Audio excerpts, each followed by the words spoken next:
Welcome back to the most accurate podcast here at 4 for 4 Football. As always, I'm your host, John Daigle, joined today on the short holiday week. Not that there are many injuries around the league to have to worry about early in the week. It is, of course, friend in life, John Paulson. How's it going? It's going pretty well. Everything is compressed on this short week. So we're here. Was this a day early?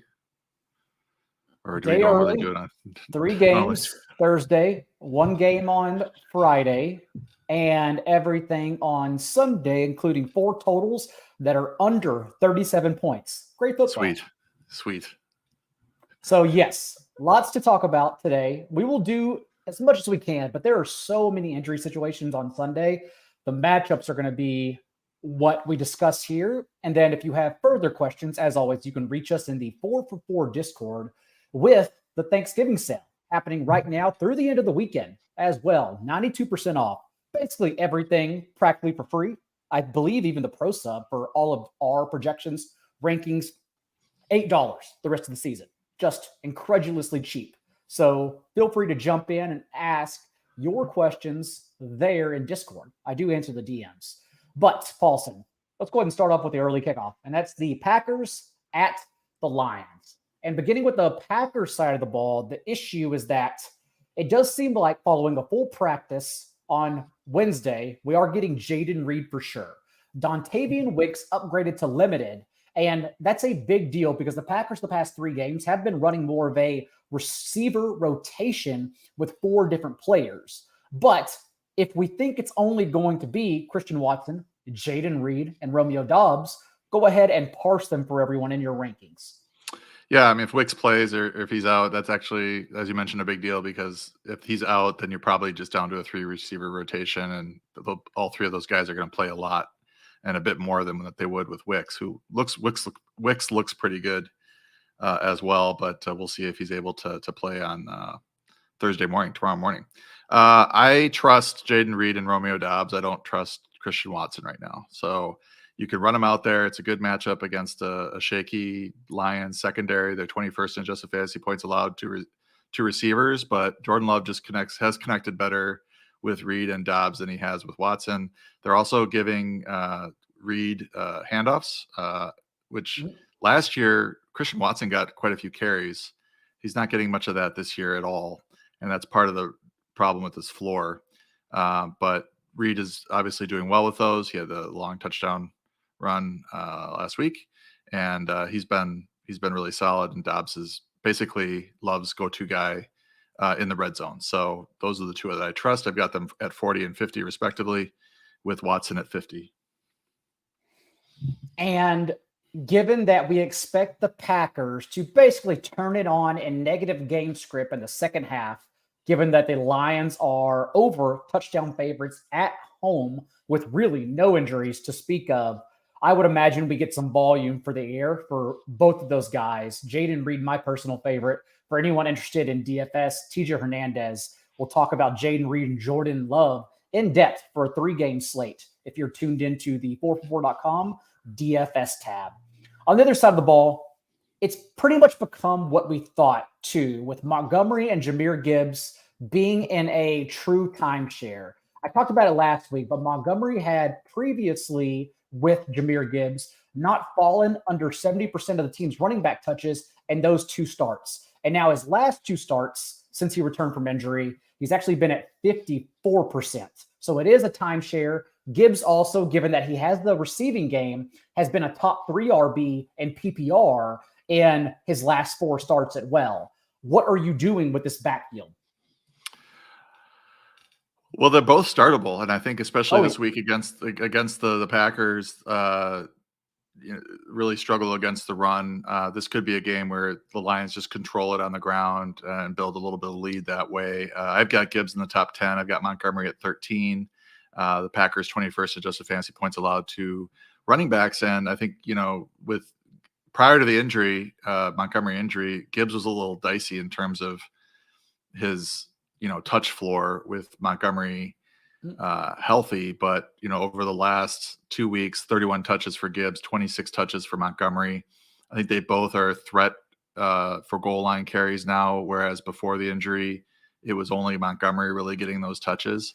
And then now they're actually using Gibbs really in a healthy passing role. He's got 9 catches over the last 2 weeks as well. So I like both players this week. And for the Lions, not many ancillary options to speak of, but it is worth noting that Jameson Williams now back-to-back games around the team's bye and route participation, 3 consecutive games increasing that rate, which allowed him, being on the field more, just 4 fewer routes than Josh Reynolds, to spike that big 40-plus yard touchdown. So definitely a spot here. We think Jameson Williams, if you're in need of a flex option on Thursday, can get you there as well. The Commanders at the Cowboys, and I'm actually shocked this number continues increasing because 6 turnovers for the Commanders is such an anomaly that you could guess it's not going to happen again. I like Sam Howell and the passing game in this matchup. I think they can hang around, if not upset the Cowboys here, given that, again, pretty much everything we've seen over the last month from Sam Howell has been an entirely different tune on offense and catering to getting the ball out quicker and thus limiting his sack rate. And I think it's become clear, too, that it is Terry McLaurin, Logan Thomas, and the team's running backs, as even Jahan Dotson didn't have a single target until Curtis Samuel got ejected last week. Curtis Samuel, who hasn't gone over 26 receiving yards since week 6. So to me, those are the key players here for the Commanders offense, and I really don't stretch beyond that. Yeah, I think Dotson is a dart throw. You're hoping if you put him in, he's at 48. Dallas is 10th in adjusted fantasy points allowed to receivers. McLaurin, I have at 28. So he's a solid wide receiver 3. His target share has been pretty consistent. But the other receivers, it's been up and down. They've had a couple weird games. They had, I think, 2 weeks ago where they had 2 running backs as the top 2 target getters, Antonio Gibson and Brian Robinson. And then last week, again, the receivers weren't targeted heavily. So Logan Thomas, I think, is certainly an option as a low-end tight end 1. And then, as you mentioned, Howell, I'm going to start him in 1 league. It's kind of feels a little bit dicey given the matchup, but I think there's multiple ways for him to get there. If it's a competitive game, then they must be doing pretty well because Dallas is probably going to score on their pass defense, which is pretty abysmal. And if they are falling way behind, then he could really make up a lot of ground in terms of fantasy points in garbage time. So I think there's, he also scrambles as well. So I think there's multiple ways for Sam Howell to get there as a QB1 this week. So abysmal that Tommy DeVito took 9 sacks and still got there as the QB5 on the week. So just imagine what this Cowboys passing offense that has been passing at the league's 5th highest rate with a 2-score lead is going to do. They've done so in their last 5 games. And that, of course, then leads us to CeeDee Lamb, an obvious option. But Brandin Cooks, even though the target share dipped 1 week after his season high 21.5% mark, he still led the team in receiving yards as they continue doing some crazy things out of their bye. They're just throwing stuff against the wall now to try to get to these week 14, week 15 games against the Eagles and Bills, including CeeDee Lamb rushing, a lot more Brandin Cooks motion. We had Rico Dowdle from the Wildcat formation last week. Devontae Turpin is also getting carries inside the 10-yard line now. They're just trying everything, waiting for those important games. So I think Brandin Cooks and Jake Ferguson are really still the options we're latching on to here. Yeah, and you wouldn't expect a great game out of Cooks, but the matchup is good. You don't know exactly what his usage is going to be because he had that 10-target game, and obviously it was amazing, 9 for 173 and a touchdown against the Giants. But outside of that, he has not exceeded 4 targets since week 3. So he's going to, if he's still seeing that sort of limited usage, he's going to have to be efficient. And this is a defense that you can be very efficient against. And maybe you get lucky and he gets 6 or 7 targets against the Commanders, who are 32nd last in the league in adjusted fantasy points allowed to receivers. And the nightcap, littered with injuries on Seattle's side of the ball, is none other than the 49ers and the Seahawks. And the concern really is that Geno Smith, dealing with this triceps bruise, appears to be truly a game-time call. So much so that when Pete Carroll was asked about it, he said, we're just going to go through the motions and figure it out. When Geno Smith was asked if he was starting, he was also very coy about it too. And Drew Lock said he's practicing and just trying to be prepared in case his name is called. And it was a lot more than just stereotypical trying to hide the fact that Geno's going to start. So I'm worried, even if Geno's active, I'm not starting him here. But we at least got Tyler Lockett fully removed from the injury report on Wednesday. The matchups here are a little bit interesting. Geno is not a great start. The 49ers are second in adjusted fantasy points allowed to quarterbacks. They are worse against receivers, but very good against tight ends, kind of mediocre against running backs. So I think Zach Charbonnet is certainly a live start with Kenneth Walker looking pretty doubtful. But you would like Geno to be active. You'd feel better about the offense as a whole if he were active. DK and Lockett are, for me, wide receiver 2-3s this week, just given the matchup and just kind of uncertainty at quarterback. Any thoughts on the 49ers? Because I'm sure people are beginning to worry about Deebo Samuel in these last 2 games since he returned from injury. But in this spot, remember, even with Brock Purdy last year, the 49ers put up 21 points in week 15, spiked them for 41 in the divisional round. So not too much concern for me here. I think the 49ers offense is good for 30-plus points and fantasy goodness everywhere. Yeah, I would say, when it comes to 49ers, start them, unless you're talking about Jawan Jennings. Deebo, I would say, he had the 60 or the 59 yards and a touchdown, and the touchdown came on a run. So, you don't know how repeatable that is. That was 2 weeks ago. Tampa, he had 3 for 63 on 4 targets. I think the good note there is that his snap percentage rose from 57% in his first week back to 85% in week 11. And that's back up to the starter level numbers that he was playing in weeks 1 through 4 before the injury. So, I feel he's not as consistent of in usage as Ayuk is. And, obviously Kittle plays a different position, but they are handing him the ball here and there. And I would say in his last 4 games, he has 30, 11, 29, and -1 yards rushing. So he does have a decent floor there for the most part when he's not playing Tampa. And the Seahawks are they're kind of mediocre against the receiver position. So I feel pretty good about Deebo as like a low-end wide receiver 2, high-end wide receiver 3. Dolphins at the Jets on Black Friday afternoon, oddly enough. We will know more on DeVon Achane by Friday morning. I am still leaning towards him being doubtful in playing. And with Savon Ahmed slapped on injured reserve for the next 4 games, Raheem Mostert is someone you absolutely have to get in your lineups this week. On the other side of the ball, though, I think everyone really wants to know, what is your concern level reached for Garrett Wilson from Tim Boyle? Well, Tim Boyle's not good. Right. He was, I think he had, I'm trying to remember his college stats off the top of my head. I think it's 1 touchdown, 13 interceptions in his final season. I don't know.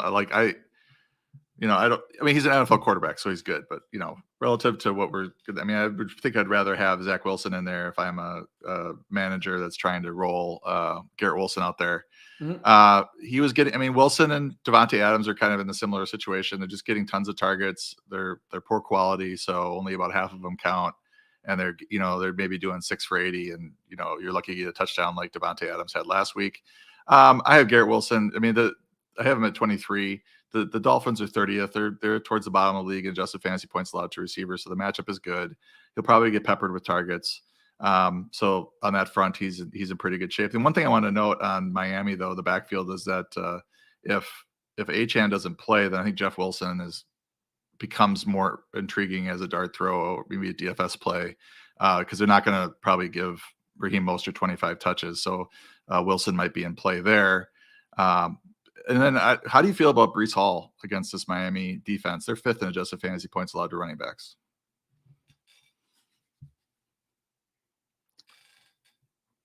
I can't hear you. That was my fault. I muted myself. Yep. Even in this past week, without Michael Carter, they gave Dalvin Cook 6 snaps to Hall 6 snaps on 3rd and 4th down. Like they cut Michael Carter, which we thought would unleash Hall as an every down back, but they still just wasted touches with Dalvin Cook. It doesn't make any sense at all. So it's a player you're still starting because obviously their longest plays this year, and they are dead last in the league, even behind the Steelers in explosive plays of 10 plus yards. But Breece Hall is responsible for a majority of them. So he's still someone you keep playing, but what's going on right now is obviously frustrating. Yeah, it's interesting to like consider him. We had in the super chat, we had a question about like Breece Hall versus Kyron Williams, and I thought that was an interesting question with Kyron's first game back. So the matchup's better for Kyron or for Derrick Henry or for David Montgomery or players like that, Rashad White. But Breece Hall's got the name recognition and he's got a lot of talent. I just wonder with this Miami defense and being fifth in adjusted fantasy points, a lot of running backs, and their likelihood that they're going to jump out to a big lead, he's going to really have to do it through the receiving game to really get there. It's a great question. For the Jaguars and the Texans, a really good spot for the Texans offense. And as of Wednesday, Noah Brown still DMP, run clear, how it will shake out, moving on. Either way, the Jaguars defense appeared to bounce back against Will Levis, but even Levis in this past game went 11 of 12 for 2 touchdowns from a clean pocket. And the Jaguars, they actually pressured Levis at his lowest rate over the last month as the team starter. So I still have major concerns about the defense. And now they get CJ Stroud from a clean pocket, not Levis. So I like the Texans offense quite a bit. The big start sit, though, Paulson, is Devin Singletary with Damian Pierce presumably back because Pierce practiced in full on Wednesday. So how are you adjusting Singletary, assuming Pierce is healthy? Yeah, if Pierce is back, that makes it Singletary, who's been, I wouldn't say he's been getting by on volume, but he's been seeing a lot of volume. This is a pass funnel Jacksonville defense. They're pretty good against the run. I would expect a lot of pass attempts for CJ Stroud, and not much running success for the Texans, although they've been better the last couple of weeks with Singletary. But if Pierce is back and he's seeing presumably 6 to 10 carries or 6 to 10 touches, then that's certainly going to put a damper on the Devin Singletary parade. I'm in quite a few spots with Jaylen Warren or Singletary or Tony Pollard and Kyron Williams. I'm definitely moving Singletary to the back of that pile if I have better options like that. Jaylen Warren especially, we'll talk about in a bit, is an amazing spot. So I'm not trying to leave him on my bench for a guy I also think was going to move into a committee, but we can be happy that we at least got those every touch starts from Singletary and soft spots the past few games against the Bengals and the Cardinals. On the other side of the ball, the narrative, of course, is that somehow with Zay Jones on the field, Calvin Ridley wants to show off for him and play his best ball. How much are you buying into it? And what are you doing with Calvin Ridley in the rankings this week? Well, I think we have like 5 games now. The splits are really stark. Like when Zay Jones plays, Ridley excels. And I'm waiting for the explanation. Might be different routes being run or whatever, but for now, it's not something we should ignore. So I've got Ridley as a reasonably good start, and you just have a little bit more confidence in him with Zay Jones out there, and it's counterintuitive because you'd think with Jones active he'd be getting targets and Ridley would not be doing well. But I have Ridley ranked as a solid wide receiver 2 this week. Steelers and the Bengals also offer many other injury fallout questions. Let's start with the Bengals because I definitely think we're losing T. Higgins and certainly Tyler Boyd. Jake Browning, who was 37th in yards per attempt in the preseason, littered among other third-string options, is not going to drag 2 receivers with him, unfortunately. But how much are you moving Jamar Chase down this week and rest of season? Well, he caught 2 of 7 targets in the last game. I don't know how many of those targets came from Browning. It looks like Burrow played about half the game. He ended up with a touchdown late to sort of save his fantasy day. I'm worried. And even Burrow was at 5.9 yards per attempt, I believe. Clearly the wrist injury was not reported. Don't get me started. Okay, I won't. But Chase is now in that same position as Devontae Adams, as Garrett Wilson, just getting targets I don't know if he's going to be peppered as much because there are other options there. I mean, Tanner Hudson led the team in yardage with 49. He had 4 targets. Trenton Irwin played decent, 3 of 5 targets for 36 yards. Joe Mixon caught a touchdown pass, but I think that was from Burrow. I don't know that he's going to get peppered, Ja'Marr Chase. He might be. It depends on what Jake Browning wants to do, but I don't know that he's going to see the 12, 14 targets like Devontae Adams and Garrett Wilson are seeing. So I'm really concerned about Chase's floor. But of everybody here, you can start him, you can start Mixon, and then that's about it. I'm with you. I genuinely think that is all we're getting from the Bengals for the rest of the season. On the Steelers side of the ball, another offensive change because Matt Canada is out.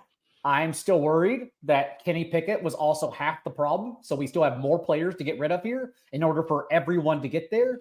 Kenny Pickett, who now has less games with 3 passing touchdowns than the god Tommy DeVito himself.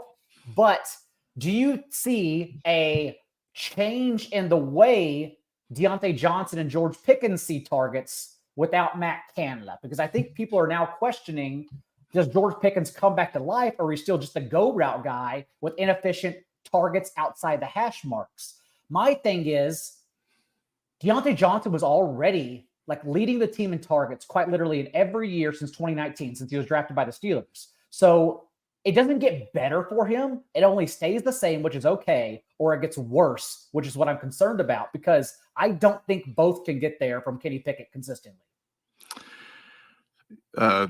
Diontae came back from his injury strong, and then he's had back-to-back games with less than 20 yards receiving, 4 targets against Green Bay, 8 targets against Cleveland. I mean, it was nice to see the bounce back to 8 targets from week to week there from Green Bay to Cleveland, but and Cleveland's a terrible matchup as well, but Cincinnati is a pretty good matchup for the receivers. And I agree with your premise there, because you're saying that Deontay's role can't get any bigger, and it's probably true.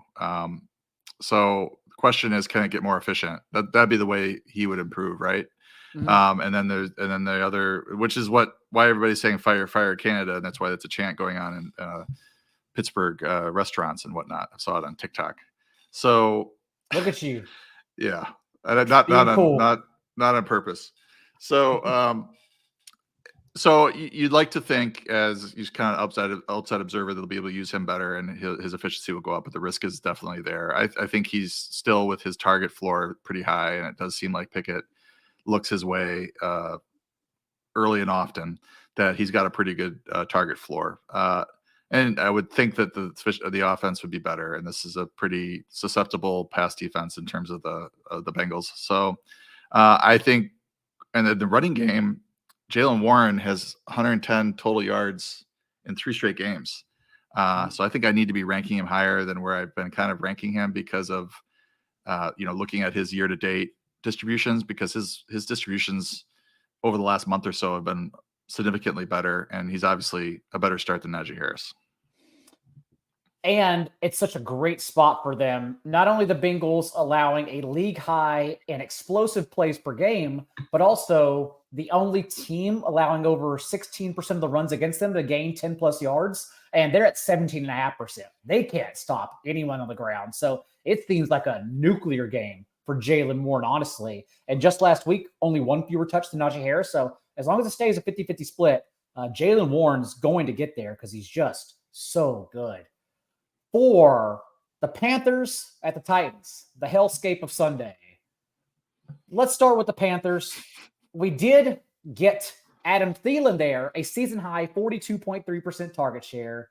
And I just feel like in the second half of the season, and this miserable offense, with this miserable quarterback and this miserable offensive line, even 42% of the targets, you're really happy with 8 for 74. That's what we see a 33-year-old can get away with in the cold months of November and December. So, if that's what we get the rest of the year, and I don't even know, that may be a ceiling, I'm okay with it. Where do you have him ranked this week? Because it is the matchup where, again, even Calvin Ridley popped last week. He's got 2 matchups coming up that are good. He's got Tennessee this week. He's got Tampa Bay next week. Then he goes into the New Orleans, Atlanta, Green Bay, which are all negative matchups in wide receiver adjusted fantasy points allowed. So this might be the last hurrah here for Adam Thielen, in terms of getting over 70, 80 yards receiving, maybe getting a touchdown. I mean, he was scoring touchdowns in the first half of the season. He had 4 in his first 6 games, but he hasn't had one in the last month. And he had a 5 for 29, then a 6 for 42 in weeks 9 and 10 before last week's 8 for 74. So he was barely getting there from a PPR standpoint, in the last month, half of the last month anyway. But he is seeing 11, 6, 10, and 9, 11 targets. So he's getting all the targets. And if they do throw a touchdown, it'll likely be to him. I think the last week it was Tommy Tremble, the backup tight end, that got it. But yes, I think over the next 2 weeks, Thielen is startable. You're not expecting the world, but you probably should be able to get a 60-yard floor with maybe 6 catches. And then maybe you get a touchdown or a bigger game, because he is capable. I mean, he had 3 100-yard games in the first 6 weeks. So I think maybe the season and the age is catching up with him a little bit. But we'll see. Next 2 weeks will be very telling whether or not you're going to even want to start him in weeks 14 through 16. Speaking of not sure whether you want to start him in weeks 14 through 16, Derrick Henry, another single-digit fantasy performance. And again, like we talked about last week, I am very much concerned about the offensive line situation here. What are you doing with Henry at home in a logically good spot? Yeah, we've discussed this Carolina rush defense, and they do show up as a good matchup in AFPA, but AFPA goes back, I think, rolling 10 weeks. And over the last few weeks, the Panthers have gotten healthier, as you mentioned, I think in a previous show. They're only allowing 3.5 yards per carry since week 8 to running backs, giving up about 86 yards rushing and 3/4 of a touchdown. Now, if Henry gets all of that, that's okay. We're fine with 90 yards and maybe a touchdown and maybe 20 yards receiving. But Tyjae Spears is going to be involved as well. So we're a little bit worried. I think heading into this stretch, we were looking at this season, closing schedule for Derrick Henry, and we were like, oh, Carolina, Indianapolis, Miami, Houston twice, Seattle. Like, we were thinking we might see the Derrick Henry of old, where he wins some tournaments and things with 200 yards rushing. I don't know if we're going to get that, because the Carolina matchup got worse. Houston matchups got worse. I still think he's going to have a couple big games in here. I do look at him as a high-end RB2. But certainly over the last 2 weeks, in 2 really bad matchups against Tampa and Jacksonville, they're 2nd and 3rd in adjusted fantasy points allowed to running backs. He has not delivered, but prior to that, he was 75 and a touchdown, 122 total yards in week 8, 97 receiving and a touchdown, 97 rushing and a touchdown against Baltimore. Pretty tough matchup. So he's been, prior to this little spell here, he's been fine. We'll see if he can get back to that against Carolina this week. And the only option for us in the passing game, as even Chigokonkwo lost route participation this week, is DeAndre Hopkins. And cross your fingers, because Will Levis still, the bugaboo is under pressure. Luckily, the Panthers, a softer matchup in terms of that metric. The Saints and the Falcons, also lots of question marks we're waiting on. Derek Carr, still in concussion protocol post-bye, but practiced in full on Wednesday. So I think that means he's going to be cleared. And if so, I know both of us have written about Rashid Shaheed this week, who registered a 33.3% target share from Derek Carr once Michael Thomas exited the field this past game. So with Carr presumably under center, what are you doing with Chris Olave as well? Yeah, this injury with Carr is interesting because he's still in concussion protocol. So we might end up with Jameis Winston or some kind of mishmash of Winston and Taysom Hill. As far as I know, he's still in the concussion protocol. So we'll see Derek Carr. So I think it'd actually be an improvement if it is Winston, just from a gunslinger standpoint. Maybe a change of quarterback might help Olave. The matchup isn't particularly good.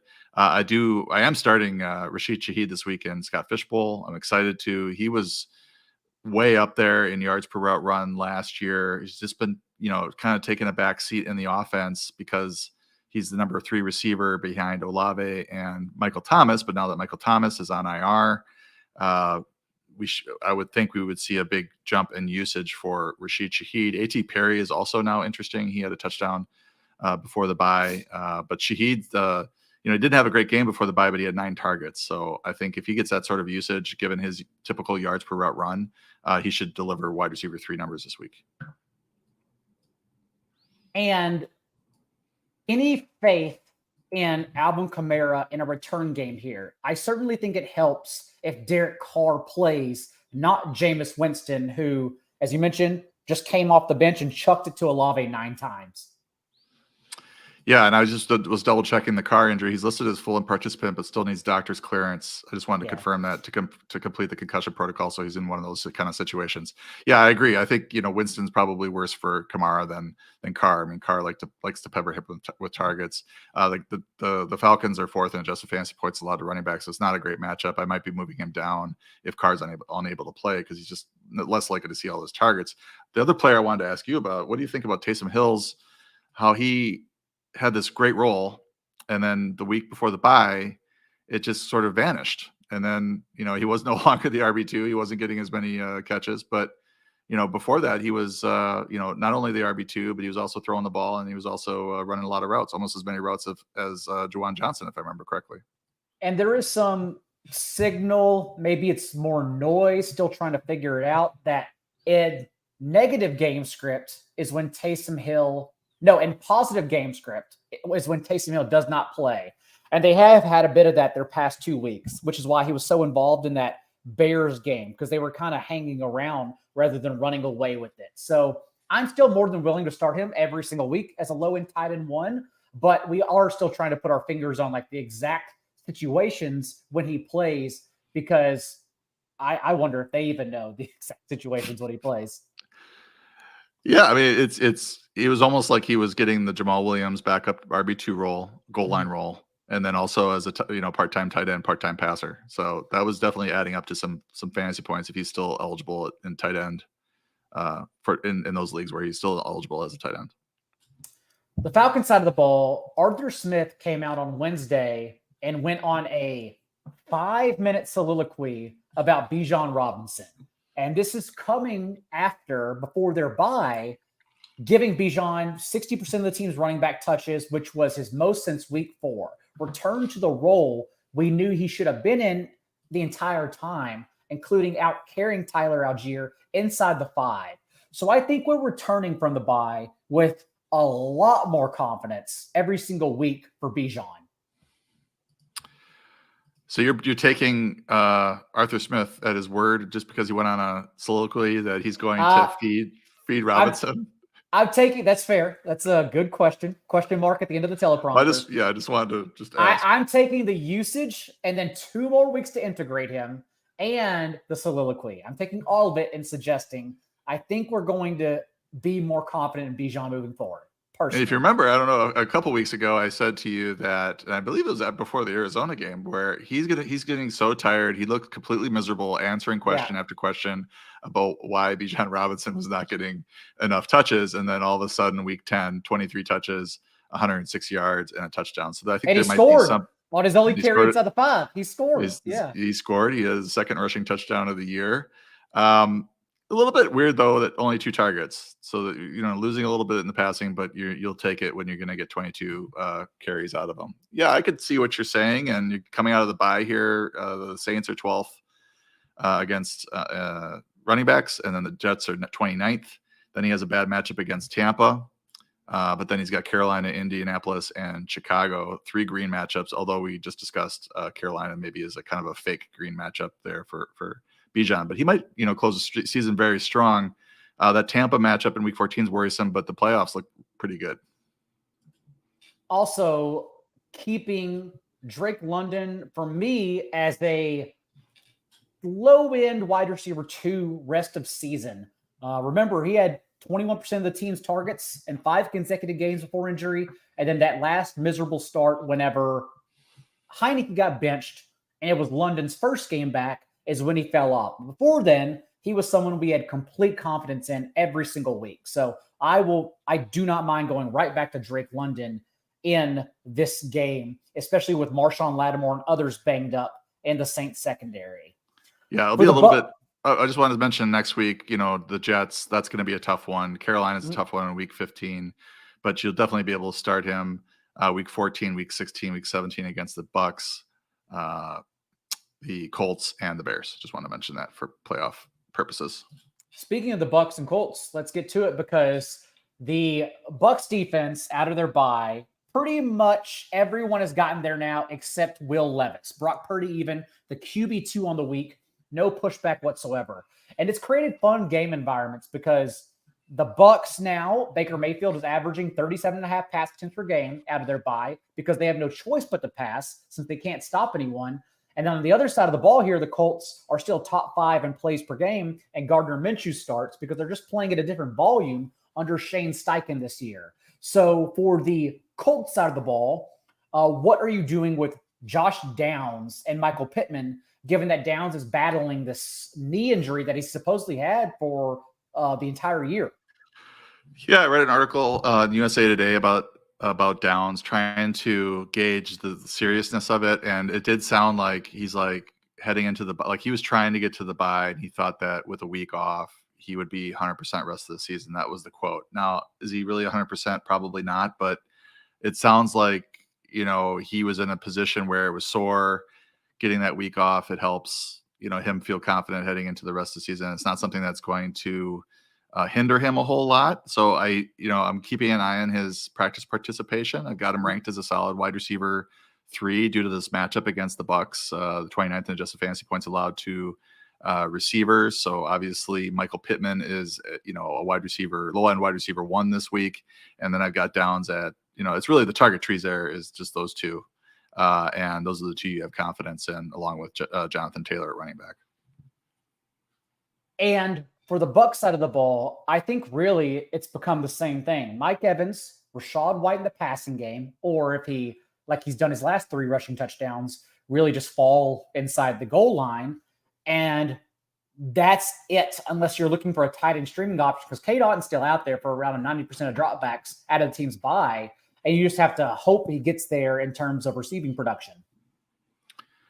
This is going to be an interesting game because you mentioned that the Bucs are, passing the ball because they can't stop anyone by the pass, but they also can't run the ball. So it's like this multi-faceted situation. I mean, they got averaging 3.1 yards per carry and 77 yards rushing as a team on the season. And it's not a particularly bad matchup against the Colts, but they can't run the ball. So Rachaad White will get there because of, he'll get his 14 carries for 45 yards and then get 6 catches and, maybe he'll score a touchdown. But yeah, White, Mike Evans, you're kind of keeping an eye on Chris Godwin, who I think tweaked his ankle prior to or in last week. So just keep an eye on that. Baker Mayfield, I think, is a live streamer along with Gardner Minshew, given the nature of this game. I think it should be high scoring. We'll see. And I don't know if either team's going to be able to run the ball very well. And even Jonathan Taylor might struggle pure rushing. So he'll probably get some catches as well. Patriots and Giants, anything you want to say? Well, yes, I do. There's actually something I wanted to say because during last week's stream, you said Tommy DeVito, if you need a streamer, is it Tommy DeVito? Is that his name? I keep calling him Danny. It was Tommy DeVito. Tommy DeVito, you said. Has the Tommy best DeVito. touchdown celebration in NFL history, yes. And we saw it 3 times. I think I had him ranked as my last quarterback. And you said it was the matchup. You said it's possible if you're desperate for a streamer, DeVito, and he delivered. DeVito delivered. So I wanted to give you credit for that. I don't know if we'll see a repeat. Certainly not this week against the Patriots. They have a pretty stingy defense, and they don't have an offense to keep up with anybody. So, there's not a whole lot to say about this. For the low-end quarterbacks, matchups make quarterbacks, and this is not the spot. This is Bill Belichick against a rookie quarterback. Not to mention DeVito. Although he got there, he's still now in his 3 starts has taken 9, 8, and 5 sacks. Like he's just getting eaten alive. So I'm really worried about the Giants offense. I know Saquon Barkley looked explosive, but again, that was a very bad Commanders defense. And the Patriots defense, I know, is out there. It's just such an easy one to start this week if you need help, if you're desperate. Yeah, and Bill Belichick's good at taking away the opponent's best option. I mean, who is it going to be? So I think Barkley's volume-wise should see enough work, but last week seems like the aberration, with the 2 receiving touchdowns. Where do you have Ramondre Stevenson ranked before we exit this game? Because he went into the bye with a back injury. He did look explosive the past 2 games before they went to their bye, but the issue is he does still split touches with Ezekiel Elliott. So he's just always a weekly tough sell, although I could see playing him in this situation. Yeah, the Giants are 19th in adjusted fantasy points allowed to running back, so it's a favorable matchup. He's not listed on the injury report now, so I would assume he's closer to full health, and that bodes well. Obviously, Ezekiel has been digging into his touches a bit, and I don't know how much of that was injury versus production, but I think Stevenson is a solid low end RB2, and maybe high end RB3 in this game where it's just you just look at this Patriots offense, and you're like, how many touchdowns are they actually going to score? I mean, 2. And then will Stevenson get one of them, or will it be Elliott? And then maybe they throw one in, or maybe they get one on defense. So it's a tough sell, as you mentioned. But I think this is it's not, the matchup's not so bad where you're like, oh, I can't start Stevenson against the Giants. They're not too stingy against the run.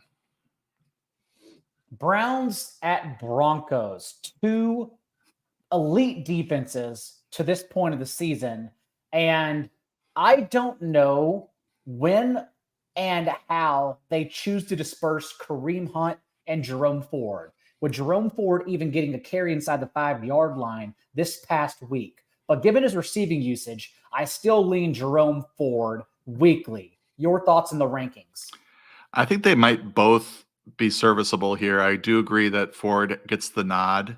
And he did, I think, get a rushing touchdown last week, right? So it wasn't Hunt's been the one getting them. And he's been kind of coming in at the goal line and getting the touchdowns, but Ford got one last week. This is an interesting game because you're talking about the Denver defense has gotten a lot better, but they're still terrible against the run. 160 yards rushing on average allowed, 5.5 yards per attempt, and that matches up with the Browns' strength of running the ball. And do they even want to throw the ball with Dorian Thompson Robinson, or is this just a super run heavy 60-70% run heavy game plan where they just churn up yardage and maybe Ford and Hunt both get there with 15 plus carries apiece? I mean, that's the way that I would attack this Broncos defense if you have success early, especially if you have success early, because I don't think that through the air is the way to go. Also with DTR, it's his first career road start, so I don't know how this is going to fare in the altitude against the Broncos, who are actually competing to slip into the playoffs. So pretty important game for Denver. And I was speaking of Denver because it really has become like the Browns passing attack where, well, no. Let me go back here because it's not just Amari Cooper. Since we now have seen David Njoku average a 36.8% target share in DTR's 2 starts. And in a way, I have more confidence in Njoku moving forward now because like all the other receivers we've talked about who lose due to injury under center, I think we're getting much lower confidence in Amari Cooper moving forward. It's a very big deal. Yeah, absolutely. And I would rather start, I don't know on a one-to-one basis, but I feel a lot better about Njoku as a high-end tight end 2 this week. Denver's 31st adjusted fantasy points allowed to tight ends. Amari Cooper, Denver's 5th in adjusted fantasy points allowed to wide receiver. So I've got him ranked as a wide receiver 4. I've almost no confidence. I've got him down there with the Gabe Davises of the world. So there's a floor, certainly a floor. I think Gabe Davis might even be a better start just because of the matchup against Philly. We'll get there. We'll get there. But I don't have a lot of confidence in Cooper right now, given the quarterback situation. As you mentioned, I think Njoku is, kind of sitting there in that high end tight end 2 range, and he's a fairly good start for those of us that didn't draft an elite tight end. What I was going to say on the other side of the ball was it's Cortland Sutton, and that's it. Even Jerry Jeudy, I had many questions in my start sit, and a lot like Michael Thomas was, Jerry Jeudy is closer to dropping than he is starting unless you're that desperate. Because even a lot of guys that you can stream this week off the waiver wire, we talked about Jameson Williams, Jaden Reed, Khalil Shakur. I feel like those guys are just in better spots than Jeudy every single week since he's good for 40 to 60 yards and 5 catches. And that's not really a guy that's going to win us fantasy championships. Yeah, he's got 1 touchdown. Cortland Sutton has 8. I was talking on the super chat, if you look at Jerry Jeudy's game log, it's super sad. It's depressing. because it's just like I you're getting your 8 to 10 points, and that's all you're getting unless he somehow scores a touchdown. So someone asked me to put him on the drop list in the waiver wire, and I'm diligent, but I'm cautious. And so a guy like that, I could keep as a contingency receiver just in case Cortland Sutton was injured. And I say, okay, I don't want to drop Judy because Judy, that's the picture of him blowing up is if Sutton is no longer around. But am I starting him? No. It's just really tough. And in this spot against the Browns, there's no way I'd have the confidence to start him. Yeah, and how do you feel about Javonte Williams? He was in a pretty good spot last week. Didn't get there. Didn't do that well. Cleveland is third in adjusted fantasy points allowed to running backs. I've got him at 26 this week, so he's down in that, that range with Ford and Singletary and Gus Edwards. I'm still very confident in him. A lot of Samaje Perine work came in the 2-minute drill since they were driving to end that game with a game-winning field goal. Will Lutz had 7 field goals, right? Like they were just unable to punch it in. So I'm not worried about Perine popping back up. That was situational. And I do think the Broncos will have a lead to pad here. So like you, probably mid to low end RB2 for Javonte for me this week. Yeah, 13 touches is a bit disappointing because he had been, previous games, he had been dominating touches in that backfield. So hopefully he gets back to that. I mean, he had 15 carries, 27 carries, 21 carries in the 3 previous games, and then only 11 against against Minnesota. Rams and Cardinals, also lots of questions on the Rams side of the ball. Seems like Stafford's good to go, but Cooper Kupp not practicing on Wednesday with his low ankle sprain. We're unsure of his status. Puka Nacua limited on Wednesday, who also suffered a shoulder injury. If you just want to go back to the first month of the season without Cooper Kupp, remember Tutu Atwell averaged a 20.5% target share and 14.4 PPR points per game. I think he comes back into our lives in a soft spot, given that the Cardinals have generated the 30th rate of pressure, and Stafford's splits against pressure have been a wild margin compared to a clean pocket. So that's where I'm at with the Rams offense. Where do you have Kyren Williams ranked in his first game back? I trust Kyren Williams, given the way that they, jettisoned Darrell Henderson. It didn't seem like they needed to see Kyren, work in practice or anything like that to know that he's fully healthy. By cutting Henderson, that's a sign to me that Kyren's ready for a full workload. Now he might, Royce Freeman's been running pretty well. He was more efficient than Henderson over the last couple of weeks. He might see a few extra carries this week, but the matchup against Arizona is so good. They're 31st in adjusted fantasy points allowed to running backs. Last time Kyren Williams faced him, I think it was 158 yards rushing. He was also seeing quite a few catches prior to that game. So he's involved as a receiver as well. And I'm glad you mentioned Atwell because I think he's flying under the radar. I listed him as a sneaky start. Obviously, you're going to start Puka Nacua if Kupp is out, but if Kupp is out, you're also looking at Atwell as a real an upside play against this Arizona defense that's 19th in adjusted fantasy points allowed to receivers. Cardinal side of the ball, everyone is rightfully frustrated about Marquise Brown's usage. And it's just a matter of his targets are so volatile. And more importantly, he's also not getting the target share from Kyler Murray this year. So in these last 2 games, it's not only that 57% of his targets have come 20 yards downfield, he's also getting less than the 24.5% target share he earned from Kyler Murray last year. Because in these last 2 weeks, we've seen Rondale Moore pop up for 27% of the team's targets. And this last week, it was Greg Dortch. So how are you handling Marquise Brown in the rankings? I liked how you said Greg Dortch there. That Dortch is quite the last name. He is good at football, though. He was good last year. Anytime he's been asked to play, I know what you're saying, but he genuinely is like a good player that should earn more reps. It's just he's funny because his name's a little bit funny, and then he comes in and he leads the team in all receiving categories, just off the bench. This is a kind of a weird one because I think we were expecting with Kyler back that Marquise was seeing 10, 11, 7, 9, 8 targets. And if he gets those kinds of targets from Kyler Murray, that things would be better, right? So his production would be more consistent. And it's not like these two don't have a relationship. We saw it last year that they were good together. So it is, excuse me, it's weird that only 9 targets over the last 2 games. Yeah. He's almost like the, Christian Watson of the West. Like it's these deep targets that are low percentage.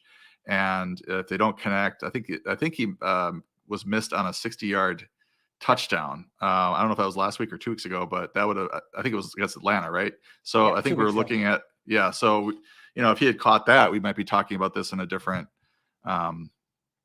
context, but through 2 weeks, the returns are not good. And, you would think against Houston, especially, that there would be enough scoring and yards available for him to get there. So certainly worrisome. More ranked as a wide receiver 3 or 4 as opposed to the wide receiver 2, 3 that I have been ranking him the last couple of weeks. Feel free to go back to Greg Dortch, given that team high target share. If Michael Wilson and Zach Pascal are out, if one of them is to return, though, I think Dortch is the one who loses out because Rondale Moore did lead the team with 67% of his routes from the slot. And Wilson and Pascal had run at least 72% of their routes from the out wide. So that means Dortch would then lose out because one of them returns on the boundary and Rondale Moore can stay on the inside. That is my view. Well, Rondale's funny because I was big on, I was in sneaky starts standpoint. I've been thinking about him since Murray came back because he averaged 53 yards per game with Murray. He has that first game, 5 for 43 with 8 targets. Mm-hmm. And then, you get I'm starting Rondale Moore at Yahoo DFS because he's $10. So he's like minimum player. He gets the 48-yard touchdown and then he doesn't get another target the rest of the game. It's crazy. I'm pretty sure 4-4 is the only thing keeping Yahoo DFS going right now because you and TJ pound those tournaments. Y'all love it. Bills at the Eagles. You were talking about starting everyone, and this is a start all the dudes kind of game. Because, yes, Jalen Hurts has been inefficient running the ball on the ground. Still falls forward with touchdowns. No big deal. But in this spot, the Bills are so banged up. I don't know how they stop anyone.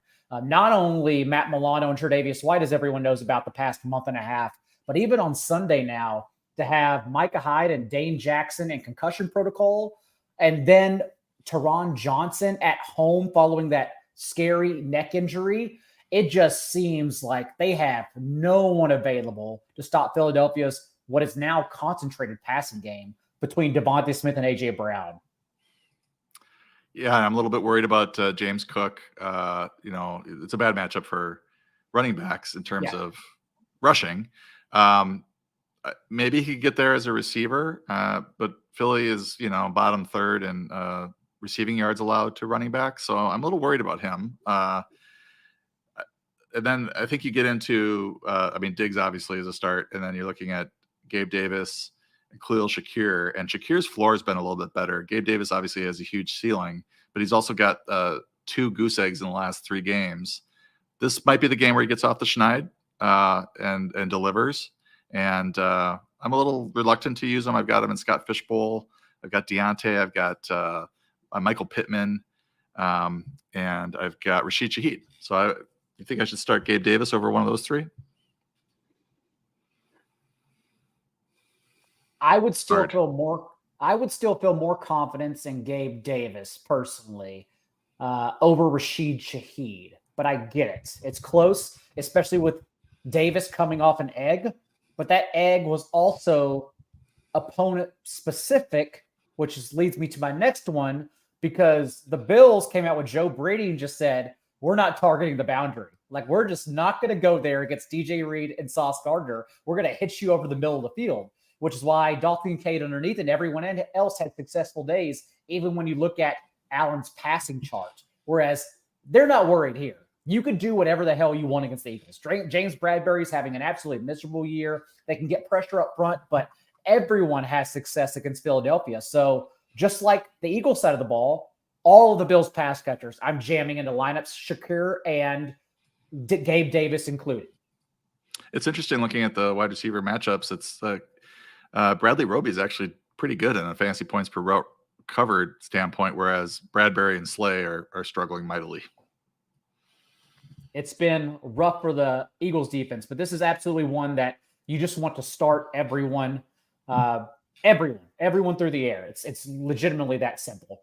The Chiefs and the Raiders, and the Chiefs should have scored 30 points and defeated the Eagles by 2 scores on Monday night, but they went full Chargers, honestly, between Travis Kelce's fumble, Patrick Mahomes' end zone pick, MVS and Justin Watson dropped touchdowns. But for me, Justin Watson is important because now 16 targets the past 2 games. Not only that around the bye, but he's led their receivers in routes run in both of those games. It is clear for as long as he's healthy, for whatever we think about the decision, Justin Watson is going nowhere, and he's the one Chiefs receiver to trust.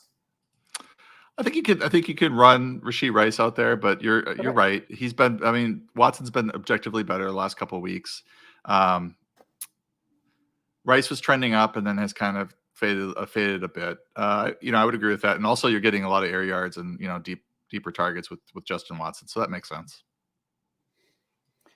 What about the Raiders side from Aiden O'Connell? I still have lost faith in Jacoby Myers as Michael Mayer still continues trending and eating into his targets. And then more importantly, now 3 games under Antonio Pierce, Josh Jacobs, 3 targets for a 3.5% share. It's been rough. And this Chiefs defense is really good. I think they kind of fly under the radar at how good they are. They're first in adjusted fantasy points allowed to quarterbacks, 6th against running backs, 4th against receivers, and 6th against tight ends. So across the board, they're like top 6 against all positions. So the only guy you can run Josh Jacobs out there for volume and Devontae Adams out there because he's likely to see 10 plus targets, but you gotta be prepared for bad games for both of these guys. And you're just kind of hoping they get there on volume. Ravens the Chargers Sunday night, and lots of injuries around this as well. Let's start with the most logical replacement for Mark Andrews. And I have a lot more confidence in Isaiah Likely than a lot of people because we saw the 24-yard touchdown and 8 catches for 103 yards and his 2 starts for Andrews last year. And this year he's only totaled 1 target. But I would like to personally attribute that to week 1, whenever they lost Ronnie Stanley and Tyler Linderbaum in game. And that's why I'm assuming Likely recorded his most run blocking snaps of any game this year in that particular one. And this past week, it's a short week. He's not integrated as part of the game plan. He still ends up running around in over 90% of dropbacks, but only because they have no other option behind Mark Andrews. So I would think with Odell Beckham having the shoulder injury and Mark Andrews done for the year, that they have no choice but to now take this extra week, 10 days rest, and integrate Likely into Mark Andrews' role. Yeah, I don't know if he'll deliver Mark Andrews' numbers, and I don't think you're saying that, but yeah, he's my choice as well. I think if you're in any kind of tight end trouble, pick up Likely and see what happens. I think the one concern is that, and it was the concern heading into the season with Mark Andrews, but he's got the talent and the pedigree and the role in the offense to retain his targets and his role in that offense. But is that they do have more talent at receiver now. They got Zay Flowers. If Odell Beckham is healthy and Rashad Bateman's healthy, Nelson Aguilar healthy, then they do have some other players they can lean on if they didn't want to feature Isaiah Likely. I just want to mention that last year, you did mention the 2 starts that he had, but he had 3 games last year with at least 67% of the snaps. Usually he's playing like 30% of the snaps in a typical game, 25, 30%. So double the snaps. He had 6 for 77 and a touchdown against Tampa on 7 targets. He had 1 for 24 and a touchdown on 5 targets against New Orleans. And then you mentioned the 13 target game against the Bengals, 8 for 103. So, I mean, you're talking 2 touchdowns plus a 100-yard game out of a tight end, going over 18 PPR fantasy points twice in 3 games.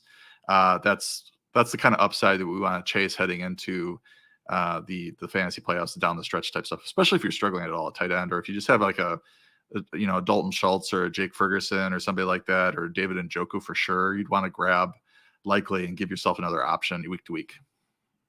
Also, upside in Zay Flowers, because remember, week 1, no Mark Andrews. Zay Flowers not only led the entire league with a 47.6% target share. So you jam in Zay Flowers wherever you have question marks. You start him everywhere this week.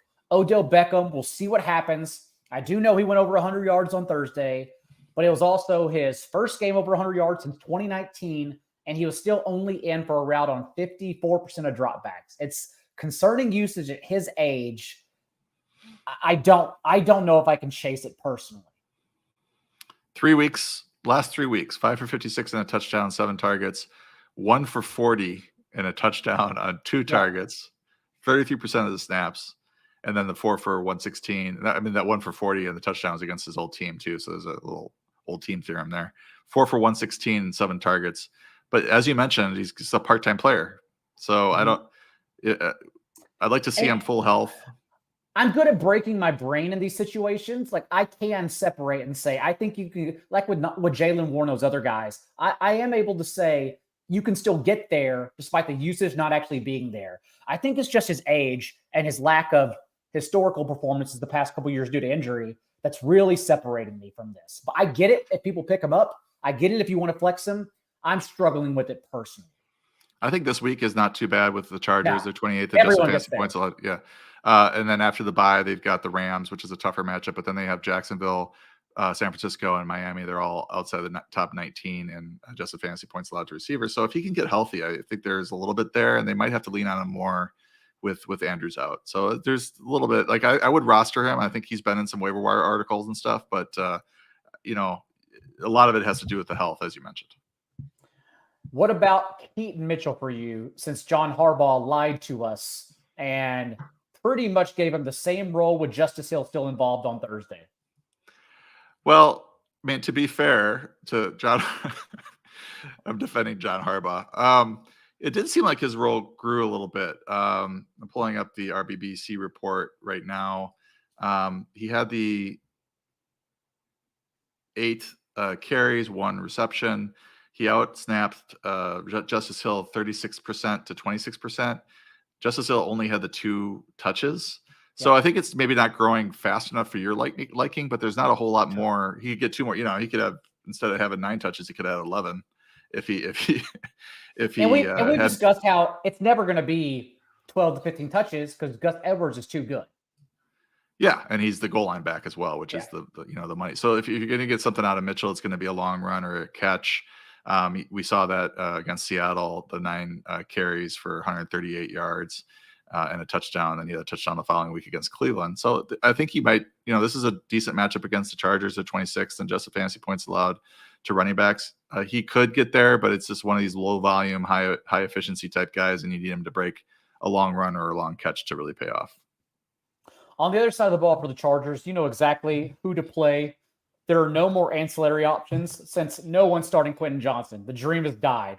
We took our touchdown 2 weeks ago on that 10% target share. We're absolutely done with it following that big drop. It was a butterfly effect. It wasn't just his fault, but he certainly also lost the game for the Chargers. I think the only thing to say is that you'd have to take it down to Sunday night, which is scary because there's really not a pivot in either game. But if Gerald Everett's out, Donald Parham did pop up for a route on a season high percentage of his dropbacks. Yeah, and he's not bad. Yeah, he's not bad. He had a drop early in the game against the Packers. But he ended up with over 50 yards, I think, and he's always a touchdown threat. He's such a big body. But I think Gerald Everett did return to practice today, so that's something certainly to monitor. If he comes back, it's you can't really use Parham. Oh yeah, if Everett already is back practicing on Wednesday, on a Sunday night game, there's no way. Okay. Go ahead and ignore that then. And finally, Monday, the Bears at the Vikings. Let's start with the Alexander Mattison, Ty Chandler side. What is your read since, although Ty Chandler looked good, 31 yards were on special teams where he took the fake punt and ran it forward for a first down? Yeah, I mean, I liked as a Chandler manager, I had to bench him because Madison came back and I didn't know who to start.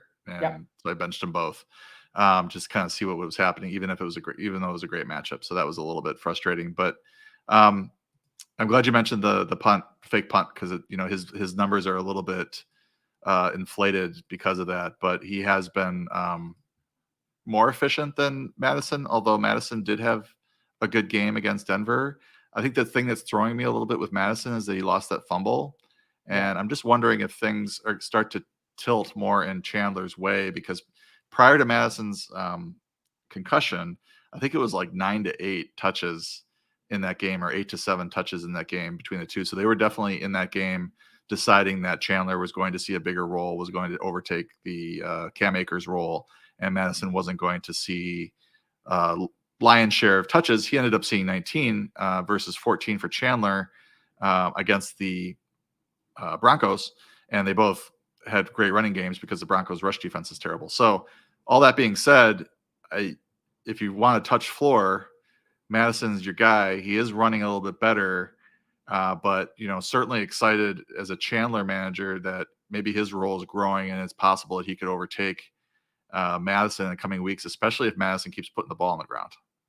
And since Chandler still doubled up Madison in targets, I would think he's the one we want against the Bears, since the Bears are leading the league in receiving yards per game allowed to opposing running backs. So Madison, I don't expect to go away necessarily, but I do think he can continue outperforming. Chandler can continue outperforming Madison in this particular spot. Any thoughts on the rest of the Vikings passing game from Josh Dobbs? Well, we're waiting to see if Justin Jefferson's going to be back. But we don't think so. We don't think so. The most recent report from Adam Schefter was the team, or Justin Jefferson's side, is very aware that the bye is next week, and so I'm pretty sure he's out, and then he returns in week 14. Okay, and this is an important division game against the Bears, although the Bears aren't really going to be in the running to win the division, but that makes sense. I mean, with the bye looming, then I would think that Jordan Addison is a rock solid start against the Bears. TJ Hawkinson, obviously, you can maybe make a case for KJ Osborne, but Josh Dobbs is not like this magical passing quarterback that is 8 yards per attempt, and he's a competitor. He can run the ball. He can get you some rushing touchdowns. He's hangs in the pocket, and he's just not as efficient as you would like your fantasy receiver quarterbacks to be. But I think Addison and Hawkinson are pretty rock solid at wide receiver and tight end. We've definitely, though, again, I've said it 4 times this show, but it's just because the quarterback plays so bad around the league. We've also lost Addison's ceiling. That's the problem, because he's just been a middle of the road, PPR option with less than 70 receiving yards and no touchdown in all 3 games from Josh Dobbs. So to me, it's still just he doesn't have any pop. And then when Justin Jefferson comes back in week 14, we may lose him altogether, because he's going to have to out-target TJ Hawkinson underneath. And then, of course, Jefferson. He's had a rough stretch of games in terms of matchups. And I don't know that the Bears are significantly better. They're 12th in adjusted fantasy points allowed to receivers, but Denver was 6th, New Orleans was 8th, Atlanta was 10, and he actually had a good game against Green Bay, who are 5th in that metric. But that was the last touchdown, and of course that was the last game with Kirk Cousins. I can't remember who threw him the touchdown in that game, but it probably wasn't the backup, whoever came in. Yeah, he's been under 70 yards 3 straight games, but I still 7.76. I guess rock solid is probably overstating it. Maybe as a wide receiver 3 PPR option, he's gotten there. 10.2, 10.9, 7.4 last week. Not great, but again, bad matchups. I think they're probably gonna have trouble running the ball on Chicago, and they'll have to throw it. And it'll probably be Hawkinson, and a lot of Hawkinson and some Addison. And for the Bears running backs, thoughts on Khalil Herbert, assuming Diontae Foreman is inactive with a high ankle sprain or just available and inefficient? Yeah, if he's gimpy, we saw what happened. I mean, the Bears came out and Foreman saw the first 3, I think, backfield touches. So it looked like he was going to, at least for this week, Herbert's first week back, or last week, he was going to retain the starting role. He did. And then Foreman picked up, re-injured that ankle. And then we saw Khalil Herbert finish with 18 touches and Roschon Johnson finished with 6. So once that sort of happens, you're like, okay, Khalil Herbert, they're viewing him as the RB1. Roschon Johnson will have a role, but it's not going to be a big one. So if Foreman's out, I think Herbert's a pretty solid start. The problem here is that the Vikings defense is playing better. They're not a great matchup for him. But we can be pretty confident that he's going to see, if Foreman's out, he's going to see 15 plus touches.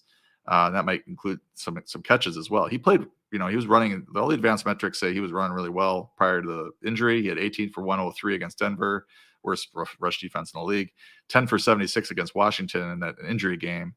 He came back and was pretty inefficient against Detroit, but Detroit's got a real good defense, or rush defense. So I feel pretty good about Herbert, plugging him in there if Foreman is out. But, if Foreman's active, then it's more of a dice roll. But you think, well, they don't need to overload their injured player when they have Herbert and they have Rashawn Johnson as well.